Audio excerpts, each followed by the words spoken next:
Hi, welcome to the Unitarian Universalist Congregation of Danbury. For those who don't know me, my name is Margaret Henderson, and I'm currently the co-president of the Board of Trustees, along with Michelle Cousins. I started coming to UUCD 3.5 years ago when my husband and I moved here from St. Louis, Missouri. I feel like UU Danbury is my second home, and like the people here are family members I never knew I had. I like the way reason trumps dogma here every time, well, almost every time. And I like the way everyone is open-minded.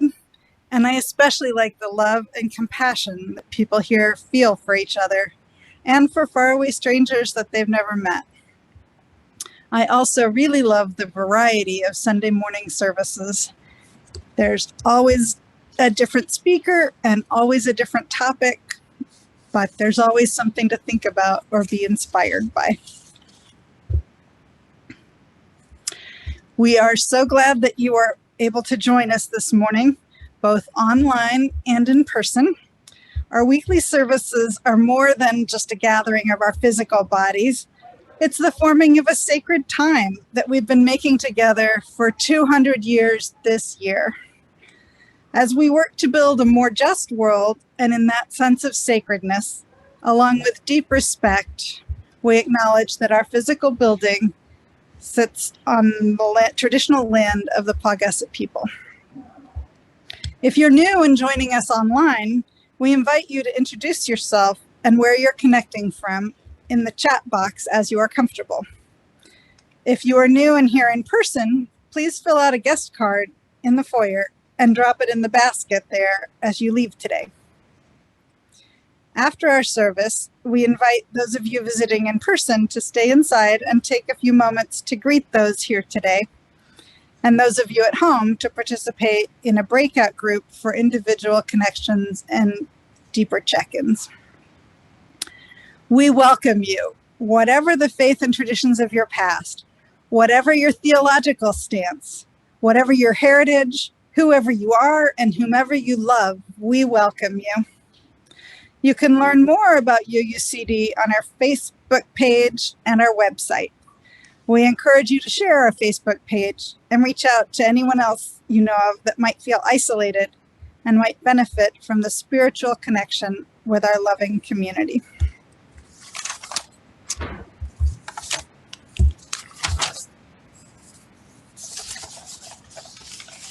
Announcements. Okay. Today immediately after the service, the religious education program will be collecting items in the parking lot. And if you don't have a donation of food items or toiletries, we invite you to drop off a check for either the Center for Empowerment and Education, formerly the Women's Center, or the Dorothy Day Hospitality Home. And just so you know, there are paper hearts where, if you like, you can take a message and leave a message of hope and encouragement for others.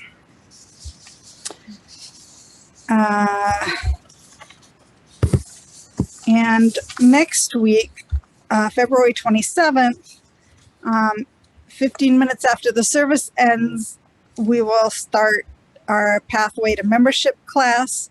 It's a one-time class for 1.5 hours. Will be held in person with the option to join online, so either venue, where you can learn about Unitarian Universalism, discover what UU Danbury can offer you, and receive information about how to become a member if you so choose. And please contact the minister to reserve your spot in person or to receive the Zoom link if you plan to attend online. Today we welcome the Reverend Dr. Susan Veronica Rack as our guest speaker. She has been a UU since the early 1970s and a minister since 1996. She earned her Master's of Divinity at Lancaster Theological Seminary in Lancaster, PA, and received a Doctor of Ministry from Midville Lombard Theological School in Chicago. Reverend Susan has served as interim and settled minister in the greater New York and Philadelphia area. She was the UUA program consultant for her district in 1997 to 2001. And prior to that, she worked as a UU religious educator for 15 years. She continues her volunteer work by serving as president of the UU Retired Ministers and Partners Association. She and her spouse, Dr. Mary Chinnery, reside in Asbury Park, New Jersey. Thank you and welcome, everyone.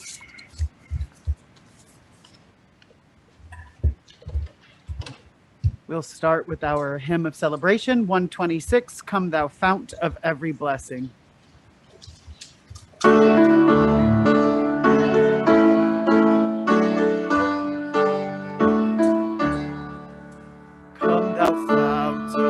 Every blessing, tune our hearts to sing thy praise, streams of mercy, never ceasing, call for songs of loudest praise, while the hope of life's perfection fills our hearts with joy and love. Teach us ever to be faithful, may we still thy goodness grow. Come thou fount of every vision, lift our eyes to what may come. See the lion and the young lamb dwell together in thy home. Hear the cries of war fall silent, feel our love glow like the sun, when we all serve one another in our heaven has begun. Come thou fount of inspiration, turn our lives to higher ways, lift our gloom and desperation, show the promise of this day. Help us find ourselves in union, help our hands tell of our love, with thy name, O fount of justice, earth be fair as heaven above.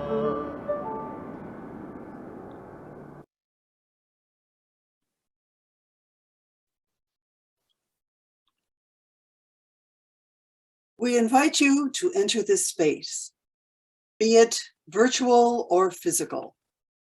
Come into this community with the click of a mouse or the arc of a cursor or a step of your feet or the roll of a chair. Come in now. Bring your whole self here. Settle into your seat wherever that may be. Whatever trouble or worry dogs you, it is here with you. Let it settle down next to you, quiet. Come in. Arrive, be here now. Come in and let your heart open. Perhaps a new light will shine. Perhaps a new beauty will make itself known to you. And perhaps to you alone. Come in. Let joy and gratitude that you have felt this past week or just this morning be here with you. Let it settle into your heart and into your mind. You have arrived. We are here, beloved community in the making. And now let us join Deborah Casey in the chalice lighting affirmation.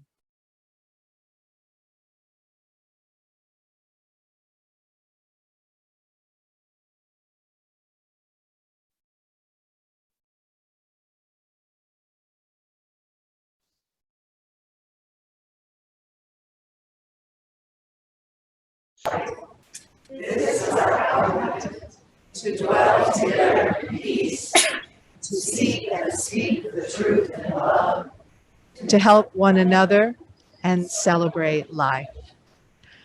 And now if I can invite the children at home to come near the screen, and I cannot tell you how fabulous it is to actually see children in the fellowship hall. That is so fabulous. If everybody could hang up their or hold up their UUs. We are Unitarian Universalists. We are people with open minds, loving hearts, and helping hands. We care for the world and each other. Thank you so much.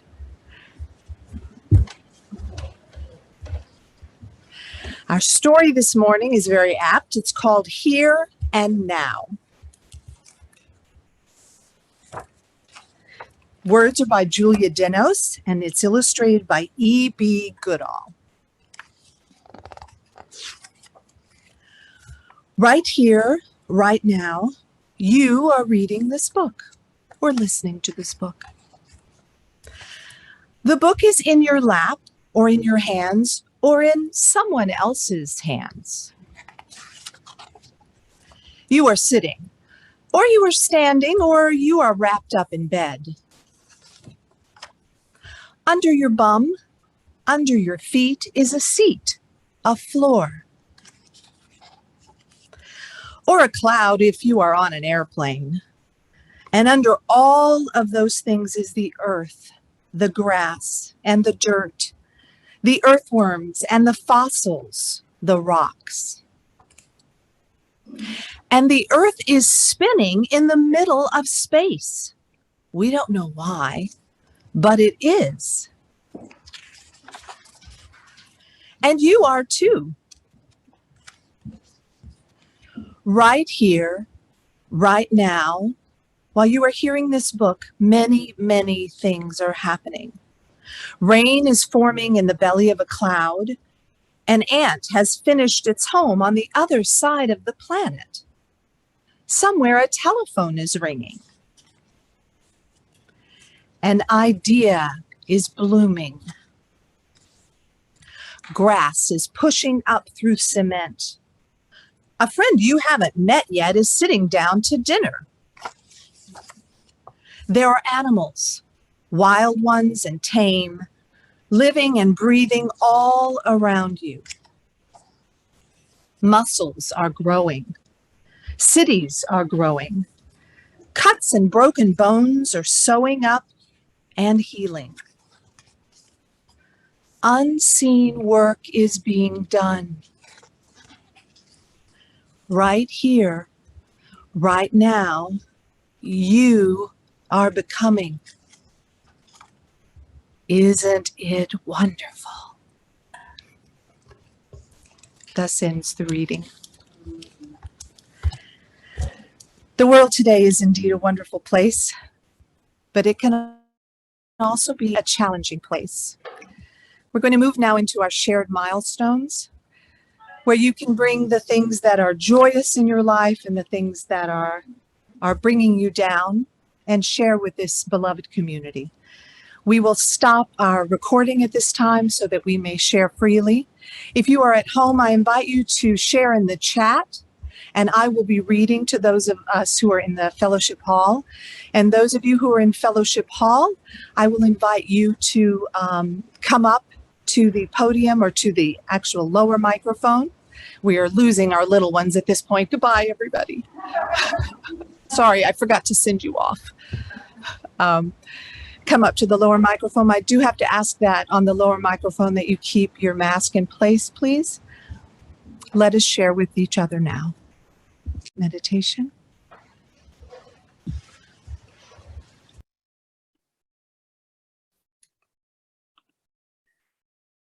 I invite you to allow yourself to be in a comfortable position, sitting, standing, reclining, breathing in and settling into this moment, holding in our hearts all that has been shared this morning. In stillness, we listen to our heartbeats, that constant reminder of the love that is now and always ready and open to us. In these breaths that we share, listen for that song. Spirit of life and love, keep us in mind of the responsibilities of being human. Give us strength to endure, but more to provide the tools of endurance. May we exclude no one intentionally, and may we be as inclusive as we say we are. Make us sensitive to the needs of others. May we be a source of comfort in adversity, a people and a place of memory and hope. May wisdom crown our brows and love encircle our hearts. May joy resound within and without these walls, surrounding you wherever you are in this moment. However your heart is leaping with joy or broken in sorrow. In the spirit of compassion, we breathe together.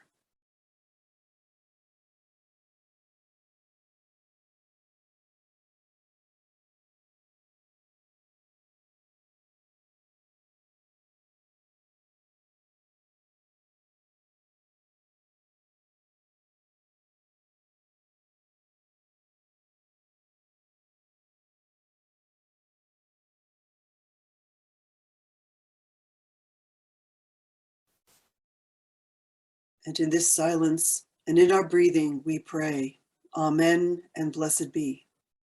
Shalom. Assalamu alaikum. May we be the peace we seek. And Ashe, let the people make it so. Let us join in singing together the hymn of reflection, Spirit of Life.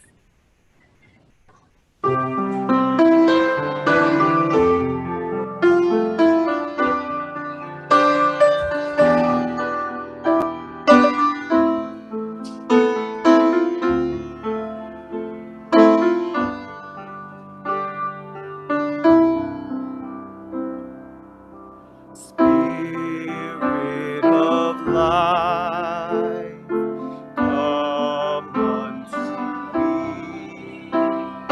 Sing in my heart all the stirrings of compassion. Blow in the wind, rise in the sea, in the head, giving life the shape of justice. Roots hold me close, wings set me free. Spirit of life, come to me, come to me.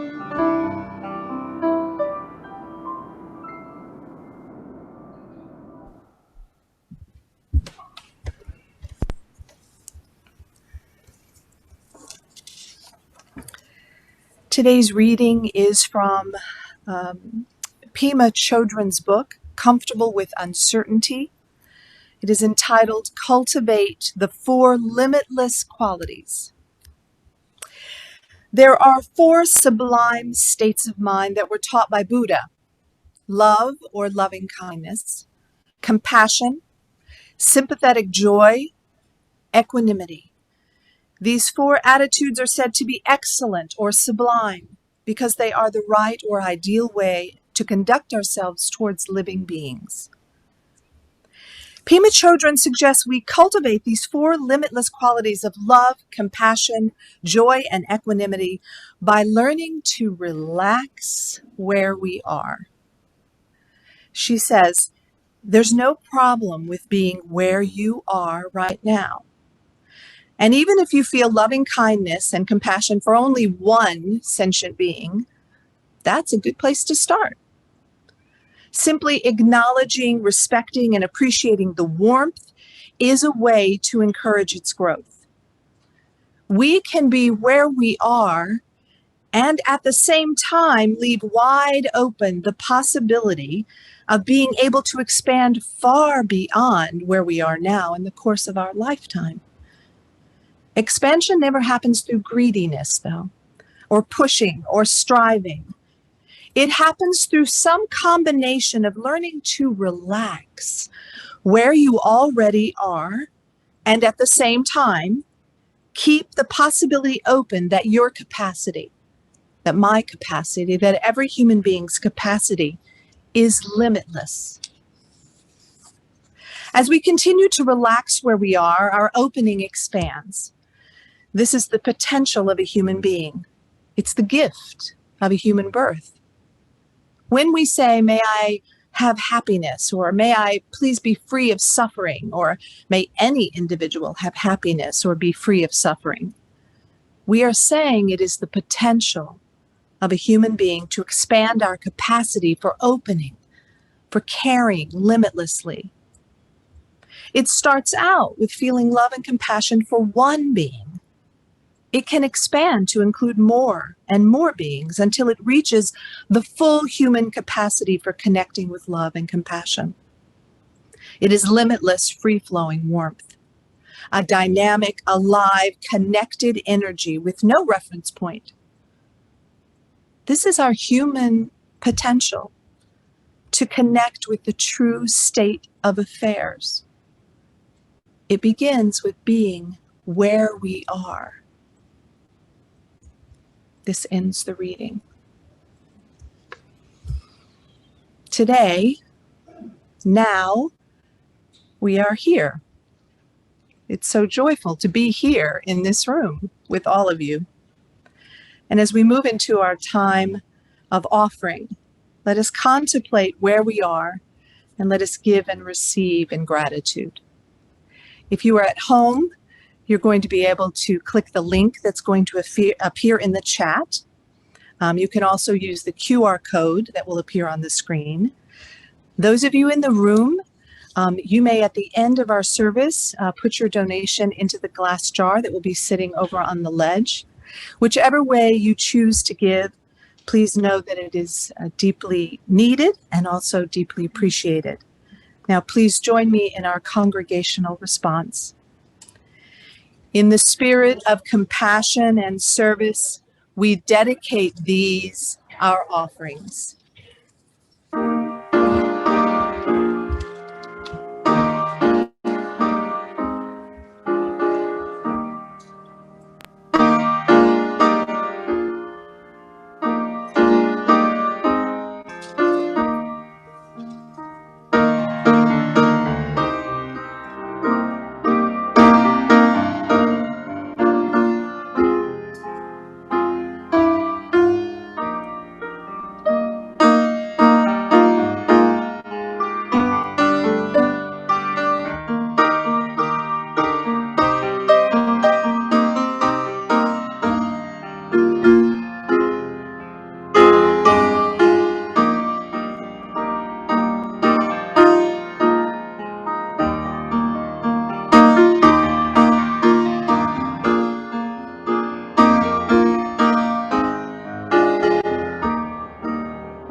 Pema Chodron tells us that we can cultivate the four limitless qualities of love, compassion, joy, and equanimity by learning to relax where you are. This is where it begins. But where are we? I must admit feeling a tad unsettled these days, not sure where we are. Actually, that would describe my demeanor over the past 2 years. Often enough, the world around us, around me, in some ways seems disordered. Understandings of what is right and just have been turned on their head. Behaviors I once thought of as not normal or aberrant are almost customary now. We see rage and brutality and selfishness played out for all to see. It's disconcerting, to say the least, disorienting, disturbing, disheartening, and there are probably a few more dis words out there to describe what many of us are experiencing or feeling. An op-ed piece by Jeff Montague, published in the New York Times almost 2.5 years ago now, was called "No Such Thing as Solid Ground." It stayed with me. And in it, he reflected on his experiences in the earthquake that struck Los Angeles, in the Los Angeles area in early July 2019. He wrote, "A sensation of dizziness, then nausea rolled over me. As the back wall of our dining room appeared to lean away, our tabletop somehow pushing closer toward me. Then they reversed course over a span of several seconds, as if the space around us had begun to bulge and pulsate. Only when I noticed the lights mounted above our table, swaying back and forth, did I realize what was happening." I've never lived through anything like that and can only imagine this sensation. Melo continues in his observations, "The experience of an earthquake can be destabilizing, not just physically, but also philosophically. The idea that the ground is solid, dependable, that we can build on it, that we can trust it to support us, undergirds nearly all human terrestrial activity, not the least of which is designing and constructing architecture. That morning, however, it was as if our home had been lifted up by an invisible sea. In an instant, what had been a house had become a raft, bobbing at anchor. Inside, we rocked and rolled as if hit by a passing wake." No such thing as solid ground. We expect our world to be sound and durable, our environment dependable, but it is not always so. We look for stability, for solidity and guarantees of security, but that is not the nature of life, whether it be our physical existence or our emotional world. So how do we live with the instability that is inherent in our existence? I believe that those 4 limitless qualities in Buddhism can provide us a way through it. And you don't have to become a devoted Buddhist to learn from these teachings and to adopt these attitudes.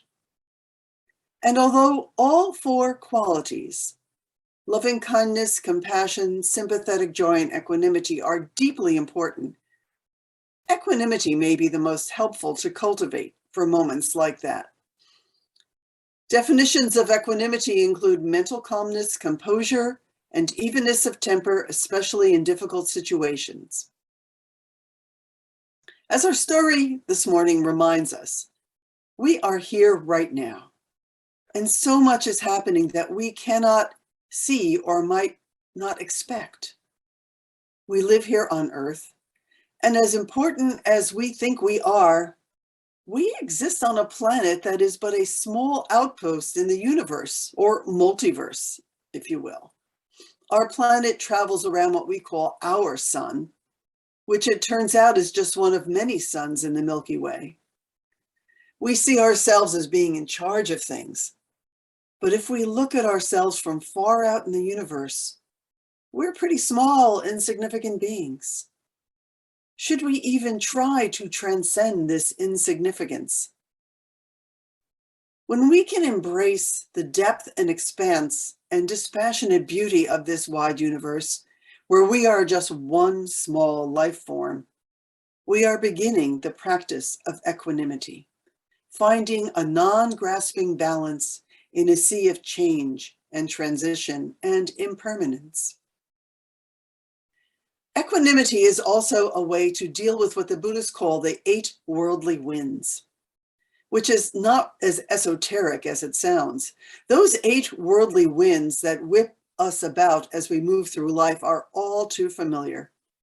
praise and blame, success and failure, pleasure and pain, fame and disrepute.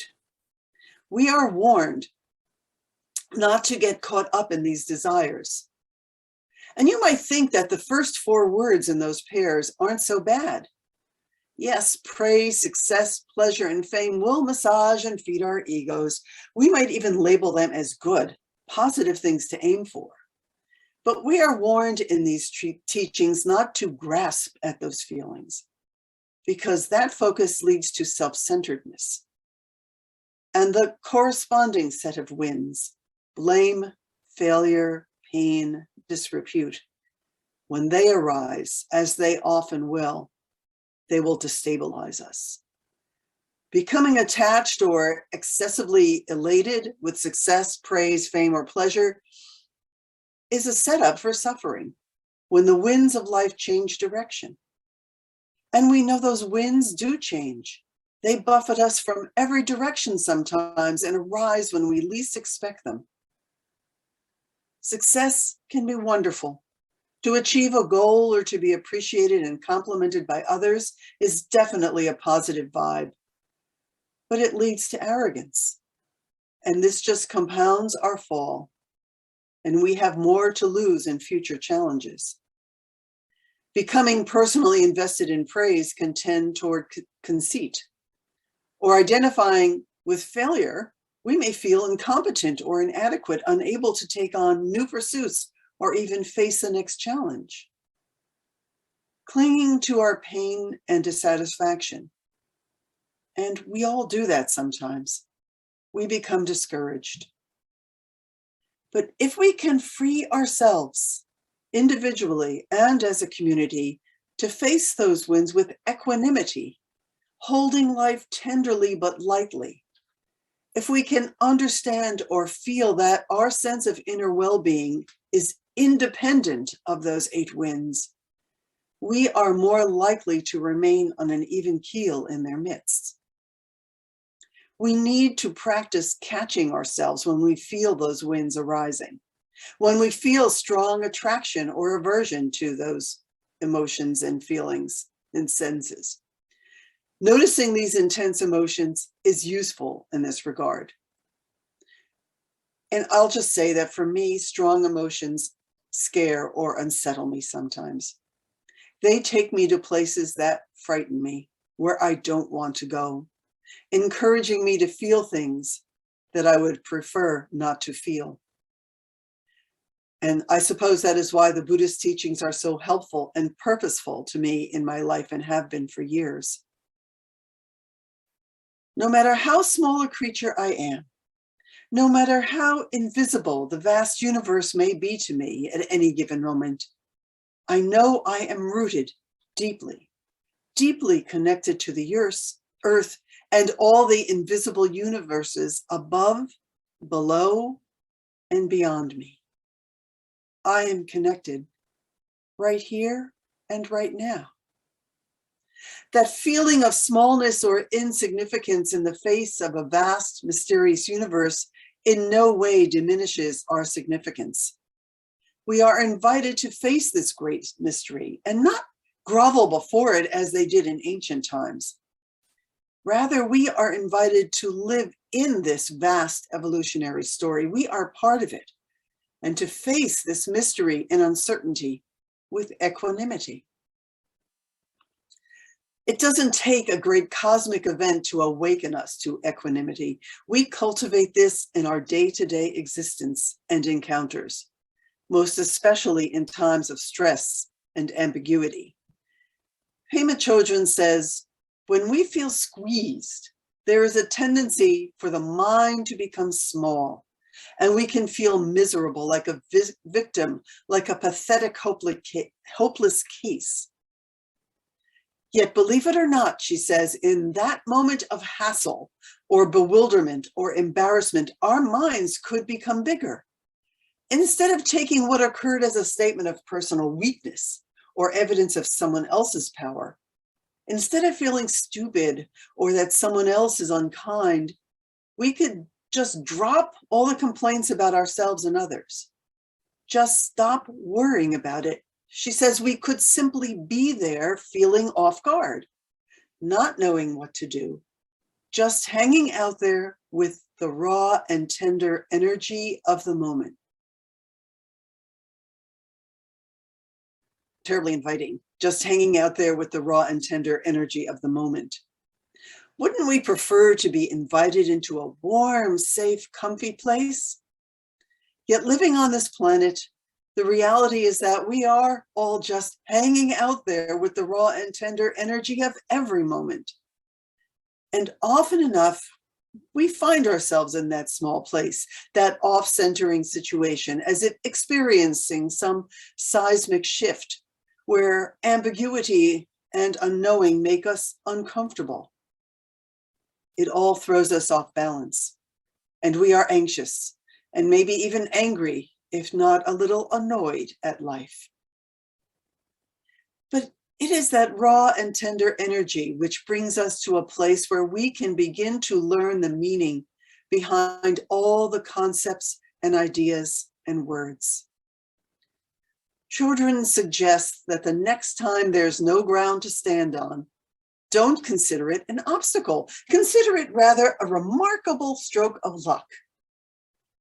Now that may be terribly hard to do in the moment, like the experience of being in an earthquake. Yet that unsettling experience, the sensation of unstable ground beneath our feet, can remind us of the need to practice equanimity. It's more than just maintaining your balance. It's about being open to what is happening and not holding too tightly to any one thing or desire in that moment. The secret behind this equanimity is to approach everything that we do as if it were the only thing that mattered, while all the time knowing that it doesn't matter at all. Now I'm going to share that with you. I'll read it again. Approach everything that we do as if it were the only thing that mattered, while all the time knowing that it doesn't matter at all. That is equanimity. Being in the middle of it all, being aware and not grasping, remaining centered, balanced, flexible, open in whatever is happening. This equanimity is an inner strength or stability, a calm sense of well-being and integrity, projecting confidence and vitality. And this can keep us upright, balanced in the vastness of the galaxies, not stiff and rigid, but like a ballast keeps a ship upright in strong winds. And inner strength develops and equanimity follows. In Buddhism, we are taught that in any situation, whatever emotions or situations arise where we find ourselves feeling anger or resentment, no matter how bad it feels, these moments can be used to extend our kinship to others, especially those who suffer the same kind of aggression or craving or hardship or grief. Even at what we might call our worst, we have the opportunity to be our best. That's not always easy. We all get hooked by hope and fear, but we are all in the same boat, or at least in the same ocean. We need to be more comfortable being in that middle place of holding neither fear nor hope, pain nor happiness too tightly. The practices of compassion and mindfulness center us and help us. They help us be here in this very moment, aware of all that is before us and beneath us and above us, and open-heartedly seeing this same humanity in everyone, in every being we encounter. As Mano reminds us, we dwellers on dry land, however grounded and civilized, stake our lives amid unmoving landscapes, claiming firm property that can be taxed, tended, and mapped, at least until that property rises up against us in an earthquake, tossed by a rogue seismic wave that has surged in over the horizon, making us feel lost at sea. He says, we live atop waves, not rocks. So here we are. And as the words of our closing hymn will remind us, the wide universe is the ocean I travel, and the earth is my blue boat home.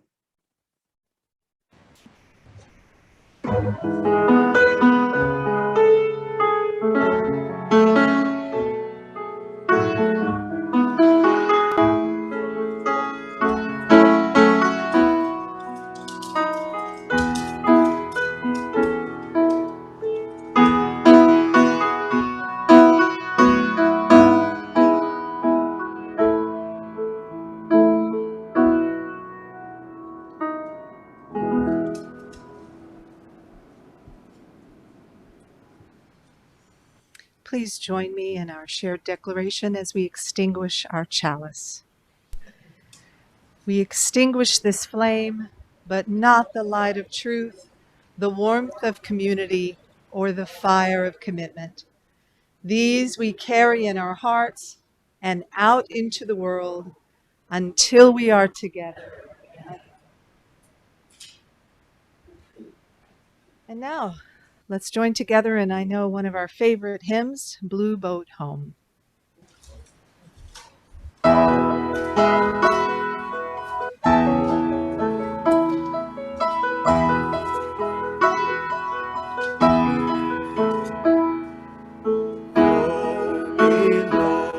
I feel no motion, standing on these mountains and plains, far away from the rolling ocean. Still my dry land heart can say, I've been sailing all my life now, never harbor or port have I known.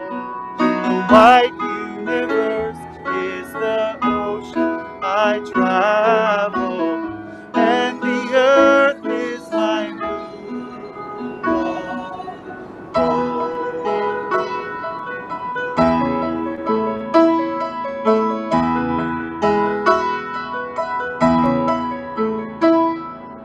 Sun my sail and moon my rudder, as I fly the starry sea, leaning over the edge in wonder, asking questions into the deep, drifting here with my ship's companions, all we kindred pilgrim soul, making our way by the night of the heavens in our beautiful blue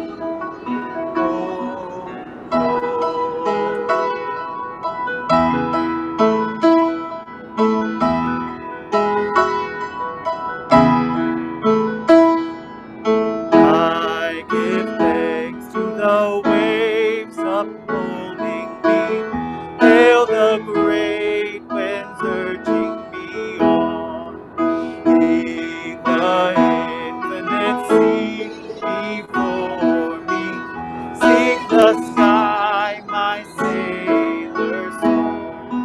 I was born upon the fathoms, never harbor or port have I known.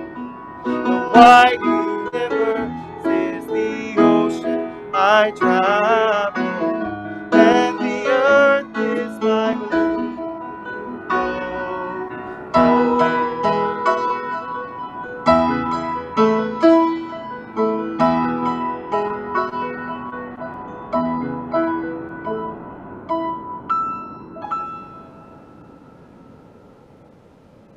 Psychologist and meditation teacher Sylvia Boorstein reminds us, mindfulness meditation doesn't change life. Life remains as fragile and unpredictable as ever. Meditation changes the heart's capacity to accept life as it is. Let us go from here keeping our hearts and minds open to all that comes our way, and may the quality of our lives bless all that we touch. Go in peace.